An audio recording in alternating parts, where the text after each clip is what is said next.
Imagine a vibrant discussion between people that includes both openness and critical thought in the pursuit of truth. The Purchasing Truth podcast is an experience, a journey, an exploration of the impact that negative messages in politics and the media have on our families, community, society, and nation. Join your hosts, Bill Sterling and Tom Hazard, to discover new concepts and language strategies that will reveal effective ways of establishing truth. This podcast series will tackle current events, leadership challenges, healthcare confusion, integrity in business, and many other areas that affect us all. Gain clarity and understanding of the various truth perspectives. Welcome to Purchasing Truth.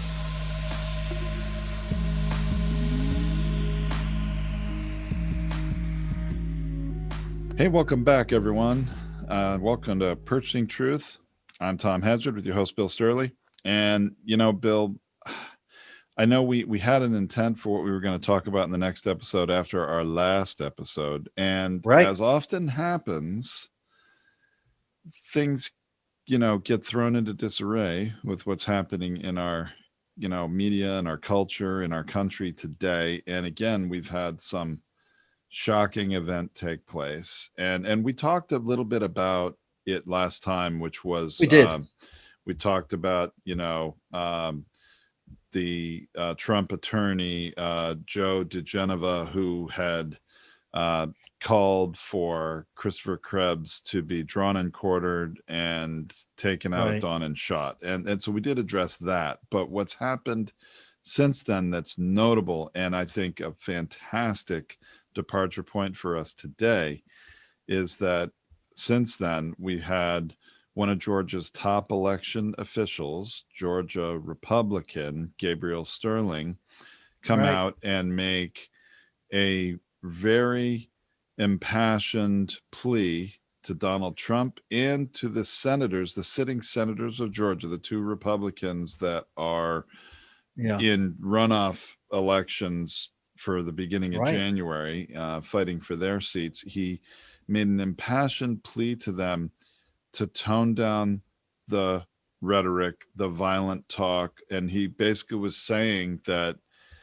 to stop inspiring people to commit potential acts of violence. Someone is going to get hurt. Someone's going to get shot. Someone's going to get killed. And it's not right. I mean, there's a lot more to it. And I've got links to the video, so you can watch this speech if you haven't seen it. And I've got links to articles about it at the blog post at purchasingtruth.com. But that's our departure point today, because I watched this speech, Bill. I know you watched this speech. And I want to talk about that, because while I applaud Gabriel for Mr. Sterling, I guess, for coming out and making that impassioned plea, I think it was overdue, needed to happen. I, after that speech, said, I wish he had said this. Now, and I'm sure you had also some feelings like, that's a great capture. Yes. Great, but I wish he had said that. So let's start there. What do you think? Well, first off, to applaud, Mr. Sterling for coming out and saying that is what I would call an adult to adult conversation. Listen, can't say that thing because someone's going to get hurt. This is the truth. This is the way the truth is going. If you keep talking that way, somebody's going to get hurt. And it's one thing for people to be in the public eye.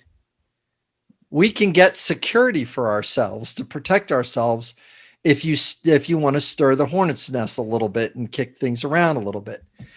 But if you go and you keep escalating it, then what winds up happening is people that are just trying to do their job are going to get hurt. In fact, he was telling a story of a 20-year-old that somebody was accusing him of this, and all the guy was doing is just taking one thing from one place to another. And he's this 20-year-old, and he's getting violence moving in his direction. He's going like, listen, I'm a 20-year-old. I'm just doing my job here. I'm just getting, or I'm doing it for free. Let's be clear about that. Yes, this 20-year-old employee of the Georgia election Right. system. Okay. And I Yes. don't know his specific job, but a video of him was taken very much out of context.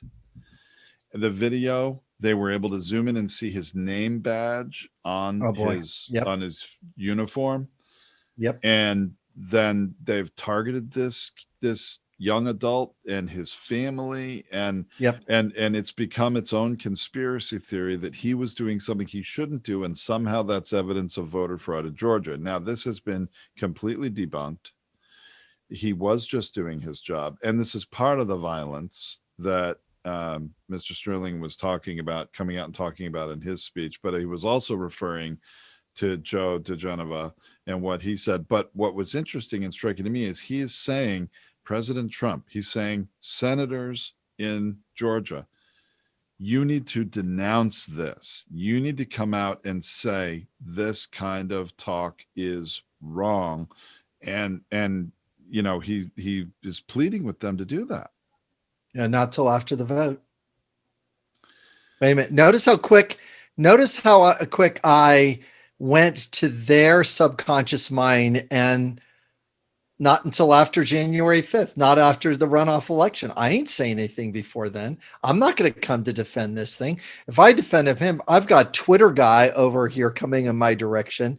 I need emotional safety. I need protection, because I don't want those people coming in my direction, and more importantly, not voting for me, just staying home and just going like, no, forget it. I don't want you either. I want the person that's going to fight for the thing that I want, not the person that's going to do that. So, and this is why the marginalization of language, takes place, Tom, because this is the emotional brain running the show.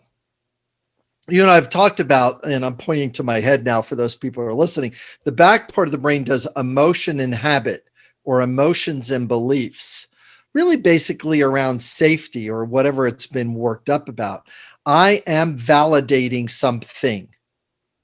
I'm validating that socialism is bad. I am validating that whatever the belief they want bad.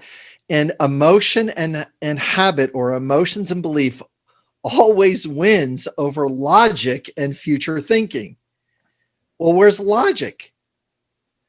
Well, that's the phrase you have that you and I've said. That's been completely debunked, is a logic piece. So the people that are even listening to this, and we've said this many times on the Purchasing Truth podcast, the facts don't matter. The truth doesn't matter when the emotion is engaged. I'd rather reject it than change my belief. What's very scary to me, Bill, is what we're saying is that our leaders in our country, our elected officials, the president, senators, Congress people, that they find that they can only have principles and hold to them when there's not an election coming up.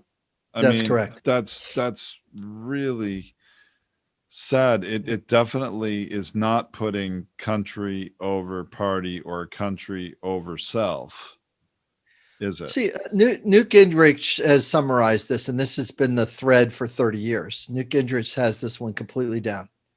Newspaper reporter says, listen, this was the fact. This is the thing. Are you saying that it's not your job as a politician to correct that voter's inaccuracy? Newt Gingrich says, no, it is not my job to get that voter to know what the truth is. My job is to get the voter to vote for me. It's not to take truth is secondary to getting them to vote for me. I need to just give them a sentence or two or three that they can believe in me so that they will vote for me. And I don't want to get into proving them wrong or helping them to understand, because then they won't vote for me. because then they'll feel doubt and skepticism, and people don't vote for you when they feel doubt and skepticism. They vote for you when they feel confident with you. So even though Gabriel Sterling is saying a adult conversation, listen, you're going to get hurt. It's literally talking to a room of 9 to 13-year-olds.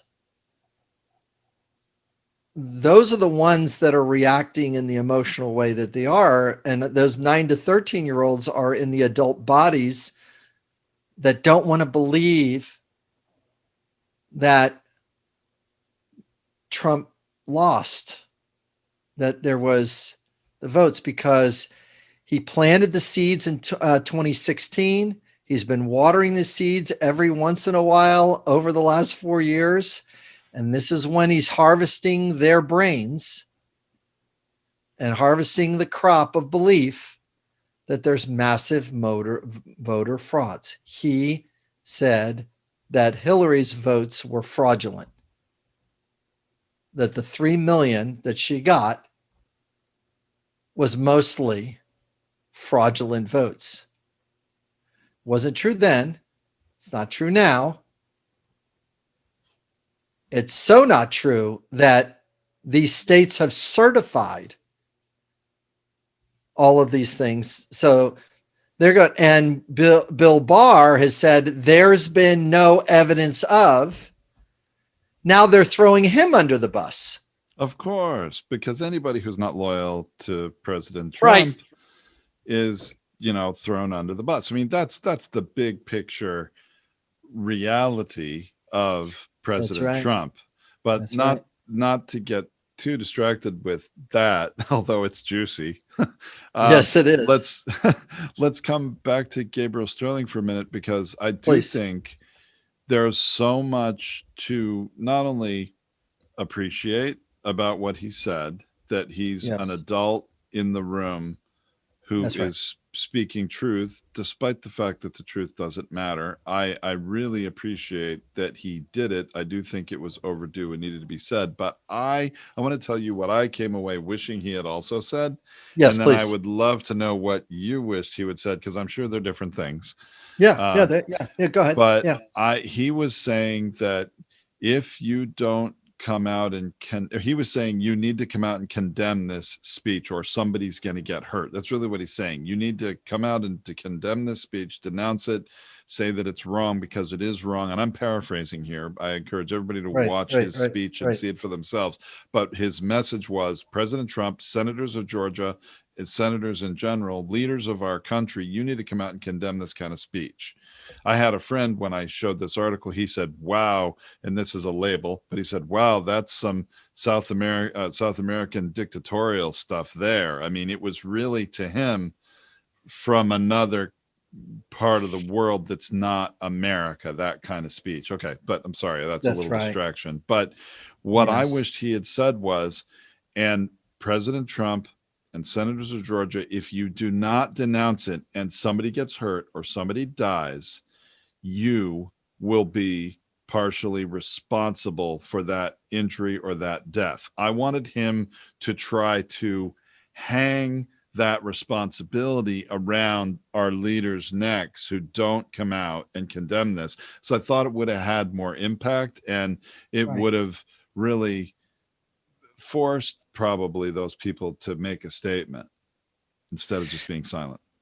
Yeah, I appreciate that, Tom. I think that would be a really good ad to say and be specific, and to those particular senators or leaders, Republican leaders that have been really things. The thing that the Republicans don't really fully get here yet is that, you can stay on the ship, but if the ship is sinking, there's got to be a way for, you're just thinking that you're just going to, kind of get on the lifeboat at the end, and you're going to be the only one that's kind of like drifting there. Well, guess what winds up happening? You're now in the middle of the sea, and then nobody really cares about, and there's nothing really historically, part of that and stuff. So very, very sad and very disheartening to, kind of watch this. And I think that, folks like Marco Rubio and some of the other folks that are going to really take a hit on this,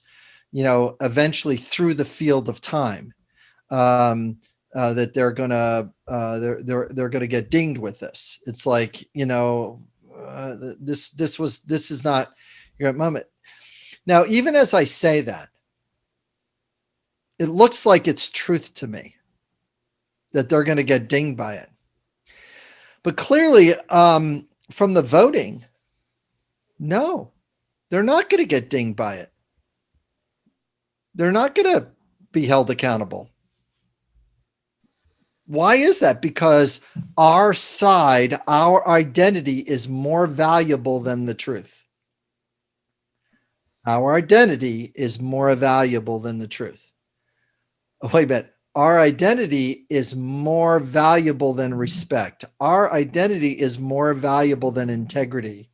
And our identity is more valuable than the law. Can somebody please say this from a microphone and a podium out there? I mean, unfortunately, everybody doesn't have your mind, Bill, and your words to really identify this, but it's a really good way to point that out. Yeah, it's they're betting our identity as a Republican is more valuable than truth. Wow. In fact, we're going to create our own truth to validate that, because this is our truth now. It's not real, but it is our truth. Our truth is different than our truth. Tom, you and I have both voted for different sports teams over our history, and have had different teams that we follow and like, and players that we follow and like, and things like that. When you build a loyalty to a team, they could be 0-10, and you're still with them going, come on, you got to get a win in here. Oh, it's not going to be this season. We're 0-10.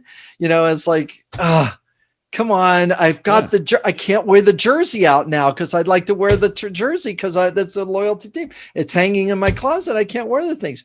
3 years ago, I could not wear my Dolphins stuff at all, but now I can wear my Dolphins stuff because they're winning a little bit more. But also, guess what? How am I going to put that coat on? It's like, it's a little tough. It's like there is a push or an edge that takes place.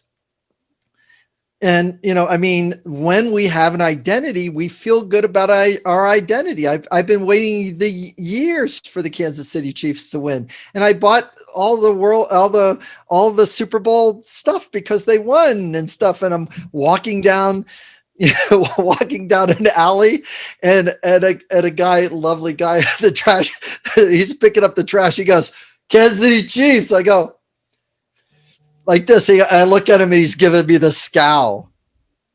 I go, Raiders, right? He goes, yep, Raiders. I go, oh my God, here I am in the alley having a Republican Democratic thing based on loyalty and identity. But because it's a sports team, there doesn't have to be a violence. They could be like, I'm voting for my team. No, I'm voting for my team. But when it comes to politics or when it comes to language, here's where Mr. Sterling is right on target. You cannot let it go to the place where the need for physical safety is not met for others. You cannot let it go to the place where there's something illegal that is taking place. You cannot damage truth on the way to getting your end result. Can't damage truth. Can't damage respect. Some people have the belief that the world respects the United States more because how strong President Trump is. People believe that our world standing. The only problem is that's not really fully true. They just figure out a way to work around him, because if the deal isn't fair, then you just got to call it on not being fair rather than just using it as a moment to get recognition and acknowledgement and respect at the expense of fairness or expensive value. Ugh. Well, We have a let's lot of- just, on that subject, let's just take the Iran nuclear deal as an example. President great Trump example. pulled out of that Yeah. because it was a terrible deal. That's what he said. It was a terrible deal. I'm going to work out a much better deal. That was always what he said. The reality is, it wasn't his deal and he didn't like it. It was Obama's deal. And so he pulled out of it. And now we've learned the Iranians have about 3 times the amount of enriched uranium they would have been able to have had the US stayed in that Iran nuclear deal. So anyway, that's a little bit of truth, but maybe the facts don't matter. But interesting to see how some people do believe that his path of being, showing strength, they believe that we're better off and safer. I think a lot of the facts don't really bear that out. But all right, so let me get away from my opinion there. But let's get back to Gabriel Sterling for a minute, because Bill, I wanted him to say something that would be a little bit more of an accountability piece and make our leaders accountable for violence that may happen if they don't denounce that language. So what is it, though, when you saw his speech, what did you wish Gabriel Stern would have said, or what could he have said a little differently that would have made his message more impactful or more effective? Sentence number 1 might have been something like this. I'd like to acknowledge the president for expressing himself. Now, everybody's listening now. I'd like to acknowledge the president for expressing himself. He is clearly taking the steps to meet the first, freedom of speech. He's able to express himself. And I'd like to respect his right to express himself. But I feel torn because I also have a need for safety for all the people that are doing the work and the volunteers that take the time to count the votes for our nation. As the United States of America, one of the ways that we get respect is that we cooperate and allow every vote to count. I also like to applaud and extend trust to all the vote counters and all the people that worked inside the state of Georgia to not only count the vote the first time and get a number, but also do a wonderful, diligent job of counting it a second time. Because that really met my need for trust. And I really do have a need for safety and protection. And if somebody's talking in a way that doesn't meet the need for safety because they're questioning trust, I'm not sure that we're really honoring the right to vote and the willingness for the population to count its own votes. I really trust this. America really does a good job at counting votes. It's one of the things we're good at. In fact, we go to other countries to help them count votes and to build systems so that they can count votes. We're trying to get everybody's need for being heard, not just one person's need for being heard, or not just one group of people's need for being heard. We're trying to get everybody's need for being heard. That's one of the things that makes America great. The president, for his point, has the ability to influence others because he meets his need for being heard. But regrettably, it's not to be at the expense of truth or trust, which as us Georgians, we'd like to respect ourselves because we trust ourselves. And when the president talks this way, he endangers and doesn't make it safe for us Georgians to count our votes, and also us Georgians to trust each other. I'd also like the other Republicans to start talking about trust too, and start talking about truth too, because it's not just once, but it's also twice. unless you have some kind of evidence. And if that evidence doesn't show up in the next week, I would prefer us not to talk about this because we're done. We're done counting. We already have trust and truth inside Georgia. And it doesn't meet the need for safety. If somebody gets hurt, I'm going to work yours in here, Tom. If somebody gets hurt, it's on the senators for not speaking up. It's on the Republican Party for not speaking up. And it's also up to other Georgians to say, we were counted. Because we were. And if you have some evidence that you would like to swear on in court, bring that forward in the next week, or don't talk about Georgia in that way again.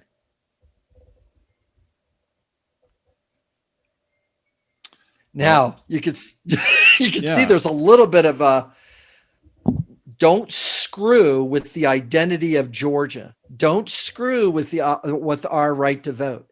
Do not question trusting our vote takers. Do not trust them. Don't do that. Because I'm not letting you cross the truth trust line. I'm not letting you cross it. Because I'm at the front lines. You're not. Now, you see, my advocacy is not at the expense of the president's need for respect or at the expense of calling him a liar. No. He can believe whatever he wants. He has a First Amendment right to express himself, but not at my expense. He doesn't. Well, it's interesting when you put it that way, that I appreciate the president's need for this or the president's need for that. It really makes it seem kind of small.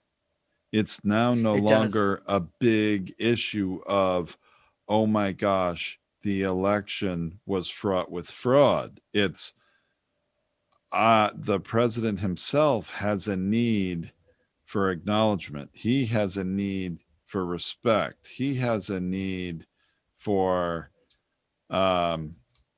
recognition. And right. It makes it more about him and less about the people. Right. You got to separate the message. The election is not fraud. The need for truth and trust has been met. And hey, listen, I'm interested in truth and trust, but not at the expense of, I don't know, integrity or safety. I'm not doing that. See, it changes the emphasis. It says, we're not talking about fairness here. We're talking about truth and trust. We're not talking about being heard. We're talking about truth and trust. If you want to do truth and trust in a courtroom and swear on it, and this is why you've got to think about it. The population has to regrettably, wake up a little bit here and just go like, if the need for truth is something they're fighting for, and if fraud, which is a term, shows up in a courtroom, the judge says, what evidence do you have for me? And Rudy Giuliani says, well, Your Honor, we're not alleging fraud. And she goes, well, why are you here then? Right. Well, we don't have any evidence of fraud. Well, then why are you here in this room? And he goes, oh, retro, because he knows the accountability piece is right there inside that courtroom. Because if he puts the word fraud in there and he doesn't show, the judge can take it out on him. Right. And it's interesting to see, there seems, and honestly, I thought for years now, we may not find a line. Certainly, I don't think we're going to find a line that President Trump won't cross. I think that's pretty clear. I thought we probably wouldn't find a line that Rudy Giuliani wouldn't cross. And I also thought in recent couple of years, we wouldn't find a line that Bill Barr wouldn't cross. But it seems in the last week or so, we've seen Rudy Giuliani will not allege, will not say there's fraud where there isn't when he's in a court in front of a judge, because guess what? He can be disbarred for lying in a court of law. And I think Bill Barr is found a line similarly when it comes to, hey, he has taken the president's position on so many things and really pushed the line of even having the Justice Department defend the president in a civil lawsuit, which isn't supposed to happen or never happened before. But when it comes to propagating the message the president is trying to put out right now, that the election was rigged, the election was fraudulent, they're trying to steal an election. Bill Barr wouldn't say that. He got to a point where the facts do not support that, which is just a little bit back from saying the president's wrong or saying that there was no fraud. It's like there's not any evidence to support that. At least, though, he didn't cross that line of continuing to propagate this message that the president would want him to and now, of course, we've heard a lot of journalists asking Kayleigh McEnany, hey, so is the president gonna fire Bill Barr for what he said? And I liked her response. She said, well, if the president is going to announce any staffing changes, you'll be the first to know. Basically, not answering. You'll be the first to know. In other words, I am not a part of the official chain of command. And all of a sudden, if the reporter was on top of that, so I hear that we're not going to hear from you. Oh, so then why are we all here then? Well, because it sounds like that. You're not a part of the official command. I'm being a snarky. But I agree with you, because I thought a good response to the reporter said, "Oh, so we'll see it on Twitter." I mean, that's honestly, if I were the reporter, so we'll see it on Twitter. So you would like us to wait for it on Twitter, right? Yeah, it'll be interesting, and then call them on it too, which is really a big part of the process of truth telling. Is that when we ask somebody to meet their need, it sounds like then you're going to ask for us to trust Twitter's communication, the president's communication with Twitter, rather than trust your communication. It definitely undermines her authority or very reason for being. It's like she just like, well, then you're not necessarily in alignment with him, and it sounds like it's really just this same top down thing. So it sounds like that you're not really going to provide us any really thing. We'll just wait for him to do it then. I think all of these White House staffers and cabinet members have to have short timer's disease right now, and their loyalty is really being tested right now, because they're all like, all right, how long am I going to continue doing this? Well, I can appreciate your belief on that, but many of their needs are getting met, Tom. Their need for respect gets met. Even one of the people on Trump's legal team, Giuliani, and the other characters, other attorneys and supposed witnesses and things like that are a part of it. They're really just there to kind of create the feeling of doubt and skepticism through the possibility of something being wrong or unjust. Now, there are mistakes that people make all over our government. And some of them are only rise to the level 1, 2, and 3. The media makes those 1, 2, and 3 things, because it's a slow day, 6, 7, and 8 things, and they really belong to be 1, 2, and 3 things. If you make the small things 6, 7, and 8, then the things that really need to be covered, the 8, 9, and 10 things, as far as danger and valuable and tragic and stuff, they don't get covered as much, because you're literally moving the fight, flight, and freeze response inside the listener up to the top of the list, And then inside the brain that activates safety and protection protocols. And then I'm going to fight for safety and protection. And then I'm just fighting for a belief. I'm not fighting for the truth anymore. And that's where I'm fighting for a bias. I'm not fighting for the truth. And you and I both know people that are really kind of stuck in that place. They fight for the bias instead of fighting for the truth. They're advocating, they're handing over their trust to, in this case, the one that really affects my need for truth right now is Lou Dobbs getting on there and questioning Bill Barr. Oh my gosh. Did you see that? That was through the looking glass. That one was really tough to watch. And I can appreciate Lou Dobbs meeting his need for protection for the president, or to validation for the truth, or thinking that, either he was now notice like who's calling who a liar right now. You're calling Barr a liar. It's like, and then also he's a part of the construct of the deep state, which is, I mean, there are people that are, working behind the scenes to do things, but there are also many, many, many more on the front line that are working to keep those people in their certain boxes. I'll tell you, when I saw that clip of Lou Dobbs talking about Bill Barr, I just was like, wow. I mean, my first shock, my reaction was wow. And then I realized, you know what? This really shows you, when it comes to this president, loyalty is above everything else.